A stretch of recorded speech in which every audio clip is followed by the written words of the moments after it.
জীবনে যতদিন শুক্রবার পাবেন 4টা আমল করতে ভুল করবেন না। আজকে শুক্রবার না, আমি জানি না 4টা আমল করেছেন কিনা বা করছেন কিনা, আপনারা মিলিয়ে নেবেন। যদি 4টা আমল আজকে না করে থাকেন, আজকে থেকে জীবনে যতদিন শুক্রবার পাবেন 4টি আমল করতে ভুল করবেন না। পারবো তো ইনশাআল্লাহ? ইনশাআল্লাহ। 1, দুরূদ পড়া।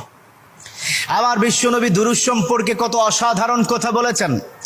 একজন সাহাবা এসে বললেন, ইলা রাসূলুল্লাহ সাল্লাল্লাহু আলাইহি ওয়াসাল্লাম, ও নবী, আমি যদি আপনার প্রতি দিনের 1/3 ধরে দুরূদ শরীফ পড়ি আমি কি নিয়ামত পাবো?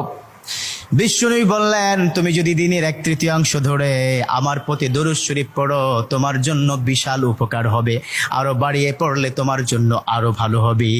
সাহাবা মহা খুশি হয়ে গেলেন, ইয়া রাসূলুল্লাহ, আমি দিনের অর্ধেক সময় জুড়ে যদি আপনার প্রতি দুরূদ শরীফ পড়ি তাহলে কি হবে?